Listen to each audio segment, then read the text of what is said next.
This is Tipping the Scale, where ESG meets action and we explore the future of sustainable business.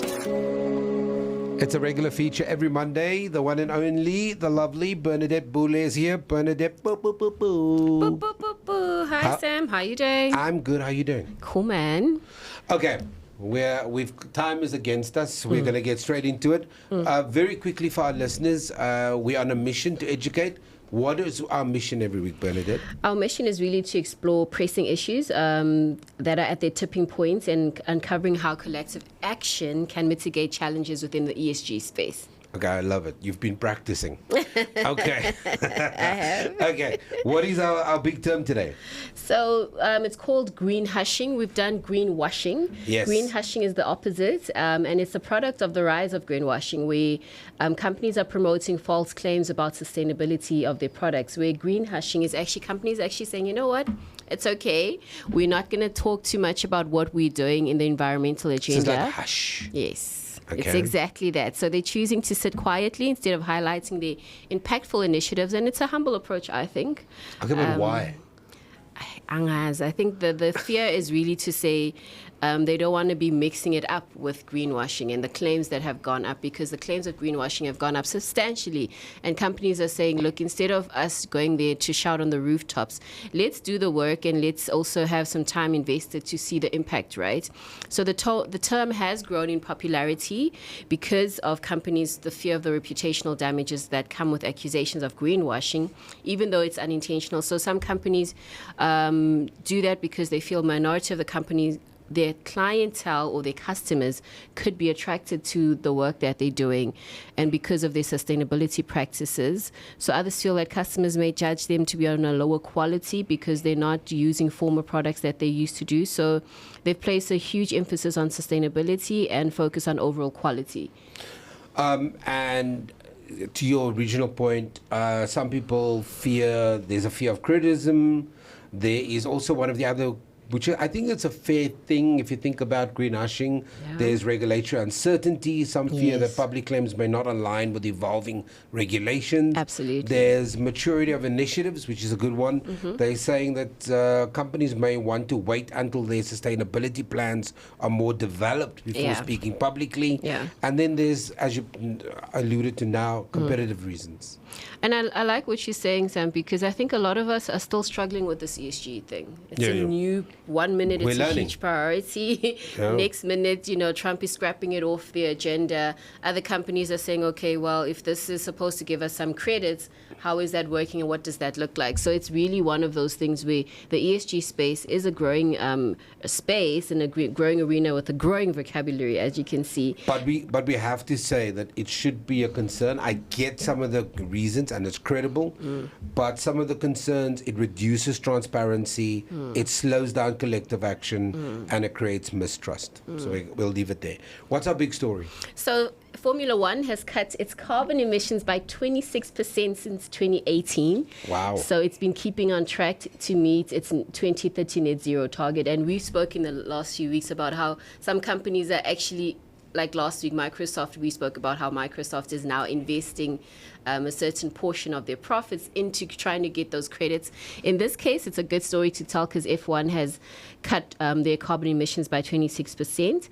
And the drop comes despite the sport adding more races and gaining more fans worldwide. So the key moves that have informed this are switching to renewable energy, biofuels. Love that. And sustainable aviation fuel and a smarter racing scheduling. So it's cut these carbon emissions by more than a quarter since 2018, and it's on track.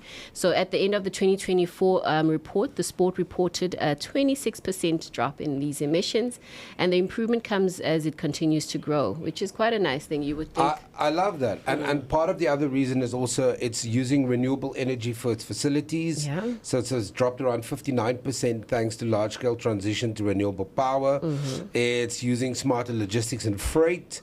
So So it now uses biofuel-powered trucks, especially in Europe, cutting freight emissions by approximately 9%. It's using remote broadcasting production that's based out of the UK Media and Technology Centre. Now handles around 140 personnel per race weekend, drastically reducing travel needs for organizations. Absolutely. Sustainable aviation fuel, greener event energy, waste and local action, transition to sustainable fuels for cars. So, yeah, it's amazing. Just all of those, thinking around those challenges. Absolutely. Brings it to 26%. Absolutely. That's amazing. It is amazing, and I think it also speaks to how if it wasn't for those changes, emissions would have actually gone up on the contrary by 10% compared to 2018. So I think it also speaks to the volumes of how this impact has such an amazing tipping into the positive impact on the environment.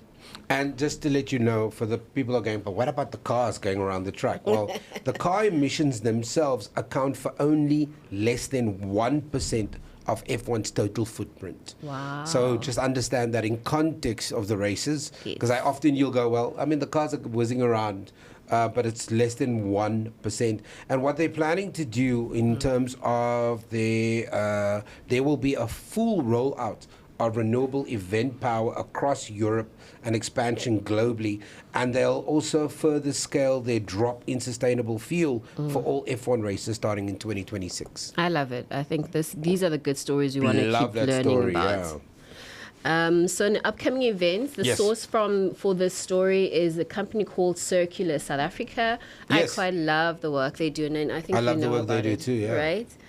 They have the 2025 Transformation Earth System Governance Conference, and the theme is navigating sustainability transformations towards justice and equity, which I'm so passionate about. And let's not forget the Dream Hotels and Resorts event on the 8th of August at the Maslow, which is their hospitality think tank, which will focus on sustainability in the industry as well. So that's also an event to look out for at the Maslow. And that's the 8th of August, August, and the that's day before Women's Day. Oh, nice. And the theme with that is really about community development and? Yeah, I think their theme this year, if I understand it correctly, looking at some of the big themes that they're talking about. So the theme for the gala dinner is Dream the Impossible Dream. Yeah. And then overall, they'll be looking at actionable solutions for growing the tourism sector. Not like just that. profitability, but sustainability as And well. I heard you say that to Chris because I think it's such an important element that we consider the communities we're working in, right? Yeah, 100%. So absolutely. So those are the two conferences that we spoke about. The one Quickly by before we Circular. go, Yeah. talk to me about last week's event. You were at the 22 on Sloan event, right? Absolutely. So 22 on Sloan is a secretariat for Startup South Africa, and they have five goals or targets that they're looking at, and one of them is actually green economy. And so we were there last week. We had the Minister of Small Business really looking into these 5 priority areas that the Startup 20 launched. So basically it's saying that it's led by the Department of Small Businesses in partnership with the Department of Science, Technology and Innovation. And as Startup 22 or Startup 20 is the secretariat, which is 22 on Sloan. And it really is about looking at ecosystems that enable small businesses. And as you know, Startup is really for small businesses trying to get into the next level of it. And so that event went very well. The theme is really around solidarity, equality, and again, our favorite term, sustainability. Love it, love it, love it. Thank you very much, ma'am. It's always a pleasure talking to you and picking your brain. Love this new term. We can use it around the braai, I think, and sound impressive if we want to. Greenwashing. Greenwashing. Okay, that's a wrap from us on the Social Impact Show. We'll be back again tomorrow. We've got a jam-packed show. We've got loads of features. We will be looking at our African Roundup stories. We'll do that. And then we've got, of course, we'll have the Wealth Zen, Jermaine Subramani. She'll be talking to us about how to live a wealthier life, what we need to know and what we need to do. All of that coming up tomorrow, plus some awesome guests. Always a pleasure. We appreciate you. Thank you so much for listening to Gauteng's official Feel Good radio station. Remember, be good, Do good. Oh, and by the way, for good news, go to socialtv.co.za.